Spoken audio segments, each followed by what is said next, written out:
ರಾಷ್ಟ್ರಕೂಟರು, ಚಾಲುಕ್ಯರು ಎಲ್ಲರೂ ನಮ್ಮನ್ನಾಳಿದ್ದಾರೆ. ಅವರೆಲ್ಲರ ನೇತೃತ್ವದಲ್ಲಿ ಇಲ್ಲಿನ ಕಲೆ, ಸಾಹಿತ್ಯ, ಸಂಗೀತ ವಿಜೃಂಭಿಸಿದೆ.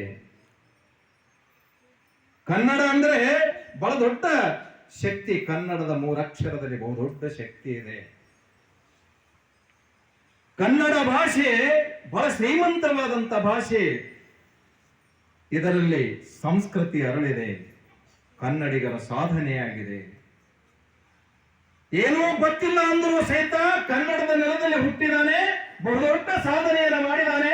ಅವರು ಶರಣರಾಗಿದ್ದಾರೆ, ಸಂತರಾಗಿದ್ದಾರೆ, ಸತ್ಪುರುಷರಾಗಿದ್ದಾರೆ, ವಿಭೂತಿ ಪುರುಷರಾಗಿದ್ದಾರೆ. ಅವರೆಲ್ಲರೂ ಈ ನಾಡಿಗೆ ಬೆಳಕನ್ನ ಕೊಟ್ಟಿದ್ದಾರಲ್ಲ, ಆ ನೆಲದಲ್ಲಿ ನೀವು ಹುಟ್ಟಿದಾರಲ್ಲ, ನಿಮ್ಮಂತ ಪುಣ್ಯಶಾಲಿಗಳು ಯಾರಿಲ್ಲ, ನಮ್ಮಂತ ಪುಣ್ಯಶಾಲಿಗಳು ಯಾರೂ ಇಲ್ಲ ಅಂತ ನಾವು ಭಾವಿಸಿಕೊಳ್ಬೇಕು. ಆದಿಕವಿ ಪಂಪ ಹೇಳ್ತಾರೆ, ನೆನೆಯುವುದನ್ನ ಬನವಾಸಿ ದೇಶಂ. ಆರಂಕುಶವಿಟ್ಟಡೆ ನೆನೆಯುವುದನ್ನ ಬನವಾಸಿ ದೇಶಂ. ಭಗವಂತ ಮುಂದೊಂದು ಜನ್ಮ ಇದ್ದರೆ ಮತ್ತೊಮ್ಮೆ ಕನ್ನಡ ನಾಡಿನಲ್ಲಿ ಬನವಾಸಿಯಲ್ಲೇ ಹುಟ್ಟಿಸು ಅಂತೇಳಿ ಯಾರು ಹೇಳ್ತಾರೆ ಅಂದ್ರೆ ಈ ನಾಡಿನ ಕನ್ನಡದ ಮೊಟ್ಟ ಮೊದಲ ಕವಿ ಆದಿಕವಿ ಪಂಪ ಹೇಳ್ತಾರೆ. ಏನ್ ಹೇಳ್ತಾರೆ? ಕನ್ನಡ ನಾಡಿನಲ್ಲಿ ಮರದುಂಬಿಯಾದರು ನನಗೆ ಜನ್ಮ ತಾಳಿಸು ಭಗವಂತ, ನನಗೆ ಅವಕಾಶ ಮಾಡಿಕೊಡು. ನಾವೆಲ್ಲರೂ ಏನು ಹೇಳಬೇಕು? ಪಂಪನಿಗೆ ಬನವಾಸಿ ಶ್ರೇಷ್ಠ ಅಂದ್ರೆ ನಮ್ಮೆಲ್ಲರಿಗೂ ಮಾನ್ಯ ಕೇಟ, ತೇಂಗ್ಳಿ, ಕಾಣಿಗಿ, ಕಲ್ಲಂ ಬುರುಕಿ ಅನ್ನುವಂಥದ್ದು ಅಭಿಮಾನದಿಂದ ಹೇಳಬೇಕು. ಮತ್ತೊಮ್ಮೆ ಜನ್ಮ ಇದ್ರೆ ತೇಂಗ್ಳಿಯಲ್ಲಿ ಹುಟ್ಟಿಸು ಭಗವಂತ ಅಂತ ಅನ್ಬೇಕು. ಯಾಕೆ ಹುಟ್ಟಿಸು ಅಂತ ಅನ್ಬೇಕು?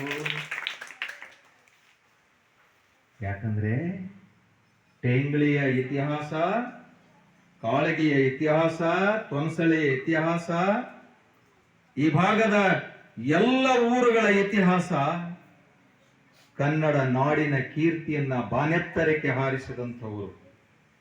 ಈ ಊರಿನಲ್ಲಿ ವಿದ್ಯಾದಾನ ಮಾಡಿದಂತ ಅಗ್ರಹಾರ. ಇವತ್ತೇನು ನಾವು ಈಶ್ವರ ದೇವಾಲಯ ಅಂತ ಕರಿತೇವೆ, ಪಂಚಲಿಂಗೇಶ್ವರ ಗುಡಿ ಅಂತ ಕರಿತೇವೆ, ಪಂಚಲಿಂಗೇಶ್ವರ ಗುಡಿಗೆ ನಾಡಿನ ತುಂಬೆ ಇರುವಂತ ಎಲ್ಲ ಜನರು ಬಂದು ವಿದ್ಯೆಯನ್ನ ಕಲಿತಿದ್ರಲ್ಲ, ಇದು ರೋಮಾಂಚನ. ಬಹಳ ದೂರದಿಂದ ಬಂದು ವಿದ್ಯೆ ಕಲಿತರು. ಜಗತ್ತಿಗೆ ವಿದ್ಯೆ ಕೊಟ್ಟಂತವ್ರು ಯಾರು?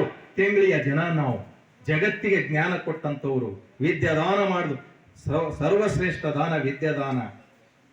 ಈ ವಿದ್ಯಾದಾನ ಮಾಡಿದಂತಹ ನೆಲದಲ್ಲಿ ನೀವು ಹುಟ್ಟಿದಿರಲ್ಲ, ನೀವು ಪುಣ್ಯಶಾಲಿಗಳು. ಇಲ್ಲಿನ ಒಂದೊಂದು ಕಲ್ಲು, ಒಂದೊಂದು ಗುಡಿಯ ಕಲ್ಲುಗಳು ಈ ನಾಡಿನ ಇತಿಹಾಸದ ಪುಟ ತೆರೆಯುತ್ತವೆ. ಸಾಮಾನ್ಯ ಕಲ್ಲುಗಳಲ್ಲ ಇವು. ಬರೇ ಬೇಲೂರು, ಹಳೆಬೀಡು ಅದಷ್ಟೇ ಅಲ್ಲ. ಕರ್ನಾಟಕ ಬರೇ ವಿಜಯನಗರ ಸಾಮ್ರಾಜ್ಯದ ಕಲ್ಲು ಅಷ್ಟೇ ಅಲ್ಲ. ನನ್ನ ಕಾಳಗಿ ಇತಿಹಾಸ, ನನ್ನ ಟೇಂಗ್ಳಿ ಇತಿಹಾಸ ಆಗ್ತದೆ. ಅದು ನಮಗೆ ಬಹಳ ದೂರದಿಂದ ಹೋಗ್ತೇವೆ. ನಮ್ಮೆಲ್ಲ ಮಕ್ಕಳನ್ನ ಕರ್ಕೊಂಡು ಎಲ್ಲಿಗೆ ಹೋಗ್ತೇವೆ? ಬೇಲೂರು, ಹಳೆಬೀಡು, ಹಂಪೆ ಎಲ್ಲ ಕಡೆ ಹೋಗ್ತೇವೆ. ನನ್ನೂರಿನಲ್ಲಿರುವಂತಹ ದೇವಾಲಯ ಕಡೆ ಒಂದು ಸಲವೂ ಮುಖ ಮಾಡುವುದಿಲ್ಲ. ನಾನು ಶಿಕ್ಷಕರಾದಿಯಾಗಿ ನಾವೆಲ್ಲರೂ ಒಂದು ಪ್ರಯತ್ನ ಮಾಡಬೇಕು. ನನ್ನೂರಿನಲ್ಲಿರುವಂತಹ ಟೇಂಗ್ಳಿಯಲ್ಲಿರುವಂತಹ ಮಲ್ಲಿಕಾರ್ಜುನ ದೇವಾಲಯ, ಪಂಚಲಿಂಗೇಶ್ವರ ದೇವಾಲಯ, ಉಳಿದಂತಹ ದೇವಾಲಯಗಳ ದರ್ಶನವನ್ನು ಪಡೆದುಕೊಳ್ಳಬೇಕು. ಅದರ ಇತಿಹಾಸವನ್ನು ತಿಳಿದುಕೊಳ್ಳಬೇಕು. ಮುಂದಿನ ಪೀಳಿಗೆಗೆ ಅದನ್ನು ತಿಳಿಸಿಕೊಡಬೇಕು. ಆ ಎಲ್ಲ ಸ್ಮಾರಕಗಳನ್ನು ರಕ್ಷಣೆ ಮಾಡುವಂತ ಹೊಣೆಗಾರಿಕೆ ಈ ಊರಿನ ಗ್ರಾಮಸ್ಥರ ಮೇಲಿದೆ. ಒಂದೊಂದು ಗುಡಿಗೆ ನಾನು ಹೋಗಿದ್ದೀನಿ, ಮೇಲೆ ಛತ್ತು ಸೋರ್ಲಕತ್ತದ.